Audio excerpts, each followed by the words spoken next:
And we do have Crane Lite, and this does support same 11 to 16.2, and this is Crane, just a light version. So you can only do one application at a time with this tweak. If you guys want the full version, I think costs the regular Crane does cost a couple dollars, but you can have unlimited applications at one time instead of just using one. So if you want to try it out, download this tweak because it's free, but you are limited because it's the light version.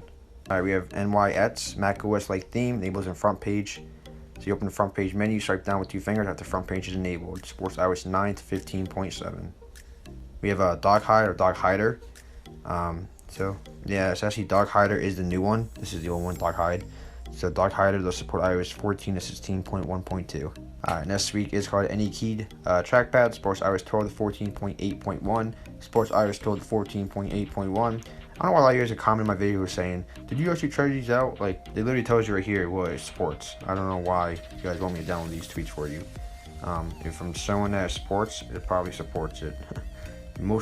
I think all developers, when they update their tweets or make tweets that support certain iOS versions, they usually test them out. Just to let you guys know, just FYI. It's not always true. I'm gonna give you guys that. So this right now, 12 to 14.1. It could be true, but it could support iOS 11. It could support iOS 15. The only way I know is test it out. But like I said, if you're testing out a tweak that doesn't say supports it, it could be fine. It could crash bugs. It could give you a boot loop. I mean, you're taking that possibility, that risk. So just keep that in mind. So next week's called this tweak. Any key trackpad. Enter trackpad mode by long pressing any key. Next week's called Mary. Supports iOS 13 at least and up. Puts an image for the dialer, passcode, or share sheet background on the fly. Alright, so this tweak's called Not a Bypass. I did have a little trouble adding this tweak, so when you guys go to add this tweak, just go to the website, add it from there.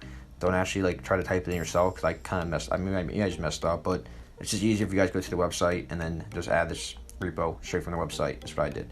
So it's called Not a Bypass. It's a global jailbreak detection bypass.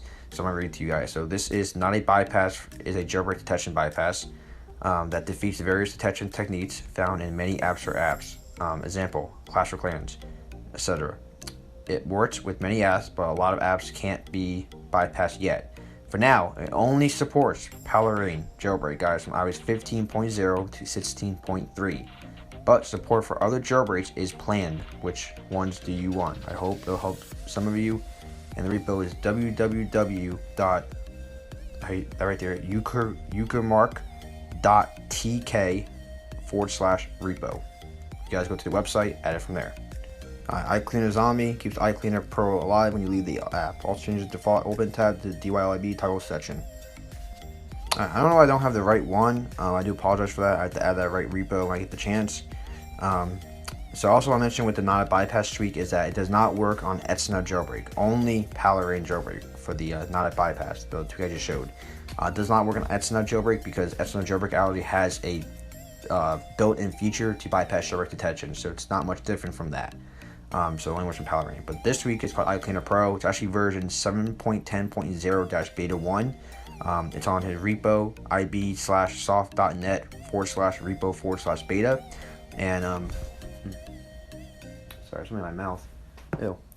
So, this tweak actually was finally added support for iOS 15.x, which is the XinaA15 and Palera1n. So this tweak pretty much can save you a bunch of space. Yeah, so first real cleaner. It saves you pretty much a bunch of space, and it allows you to clear out your phone. When you first use this, usually you save a gigabyte or 2 gigabytes of space, and then the more you use it, the less space you save. But it clears out those junk files pretty much, and can help with certain issues it's kind of like a way to clear cache in a way, I guess, for Android, but for iPhone. But yeah, thanks for watching. Catch you guys next one. Peace.